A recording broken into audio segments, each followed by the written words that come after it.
Pastor Are miracles Eneche. real? Or Peter? And in Or that Pastor video, Eneche? he was asked Or if dunamis? Pastor Eneche's miracles are real. Drop a comment in the And comment he section. said What they do you are think not about real. miracles by Now, in this Pastor video, Eneche I am not or going to dunamis? say Thank you whether and the God bless. miracles are real or they are not real. However, I will try to paint a whole scenario about the African mentality and their expectations for miracle. So you now be the judge. Unfortunately, that part of the brain that is needed to judge our modern day churches or religious clerics have withered it away to the extent that people you ought to have thought will have sense are now behaving in the most ridiculous manner. Otherwise, how do you explain a grown man going to church and opening his buttocks for deliverance through the buttocks? How do you explain it? But let us now try and understand. Let us reason. I know your pastor tells you you cannot use common sense to understand the things of the spirit. But I believe God gave us sense for a reason. God gave us sense for a reason. If we are going to follow the Bible, even in the creation, God gave Adam and Eve the whole forest that you can eat from everything, and said, but you must not eat from this fruit. It was a test. And why do you test somebody? The whole idea of testing somebody is because you have left that person with a will to decide for himself. The whole idea of testing is because you believe these people have control over their actions, and the outcome is dependent on their decision. Hence, you are testing them. So, you cannot say there is no need to use your brain to think. You cannot say that. Now, what is miracle? What is miracle? Miracle is an outcome that was not expected. Miracle is simply an outcome that is not expected. Are the miracles you see in churches, are they real? Let me use myself as an example. I've attended many crusades. I have attended many crusades. And in most of these crusades, I've gone there with my own problem.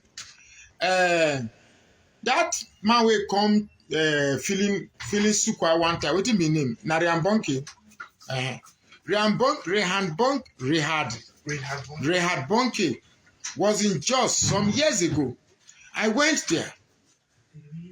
I saw people holding up their crutches and raising up their wheelchairs that they've received healing. But while we were walking, I saw people, while we were going home, the distance from where we trekked over, that was the longest trek in my life. Apart from the trek we trekked during Atlanta 96, where Nigeria defeated Brazil. That was the next longest trek I did. While we were going, I saw people who came expecting deliverance, but were going back still in their wheelchair. I saw people in their crutches still going back with their crutches. Now, what happened is that in that crowd, those who received their healing with their crutches, they are nowhere to be found. But you who saw those spectacles, who saw those optics, believe that people actually came to the crusade and got their miracle and they were healed. I've always asked this question. Somebody who was born crippled, really crippled, is in my community.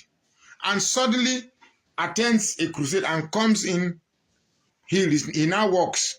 He's no longer in his wheelchair. That cannot be a remote experience. That will not be a remote experience. It must be an experience that will be on every news. It must be an experience that the whole community and other communities will come to verify such spectacle, such miracles as people being crippled now regaining physicalities cannot be isolated. It cannot be isolated. Even if the miracle was done in isolation, people must hear about it and it will become public.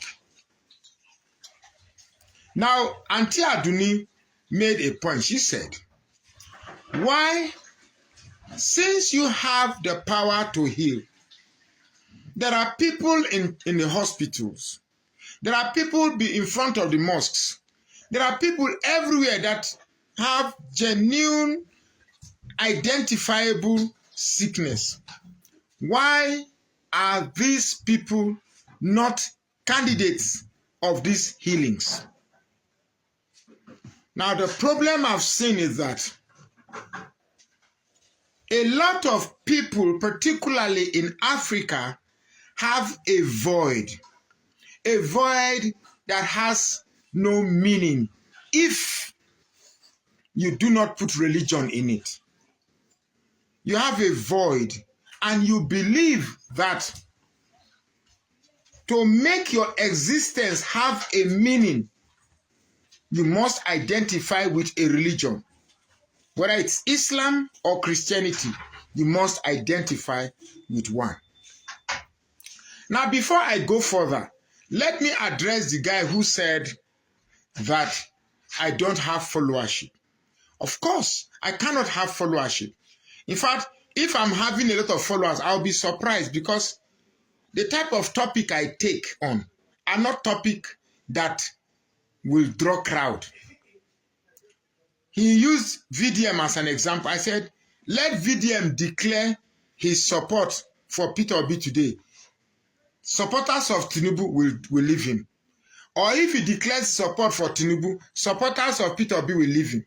So you see, people like that can only get support from entertainment. But I take on controversial issues in which such that if my conclusions do not sit well with proponents of that or proponents or opponents of my conclusion, they leave. Therefore, I lose followers.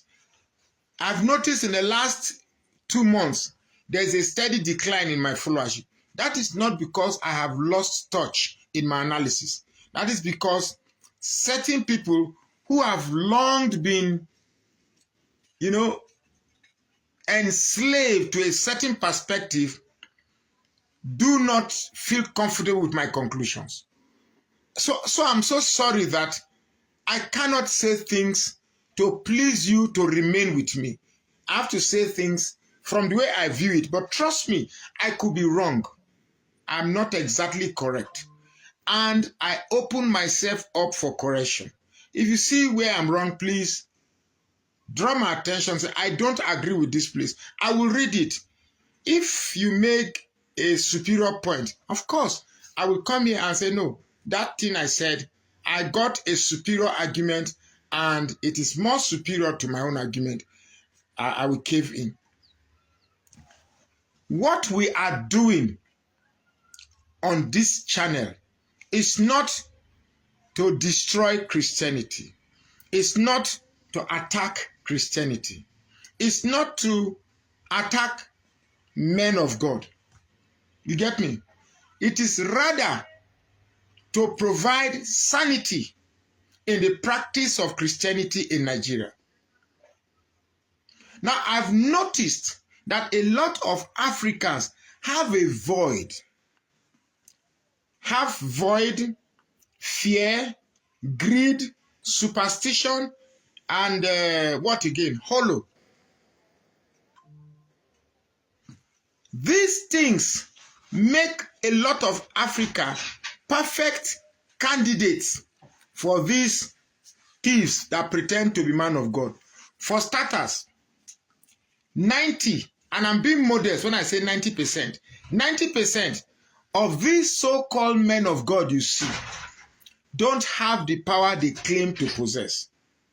But it is difficult to let such a statement sink in somebody who wants to believe that men of God who have powers to heal, who have powers to prophesy exist. They don't. They don't. Trust me, when I came to Jos, I suffered. I really suffered. Then things became good. Then in 2009, I had a project in Maiduguri, 70 million naira. Now, 70 million naira is approximately in the value of 70 million now in 2009. We are talking about, that should be about 10 times. We're talking about 700 million now.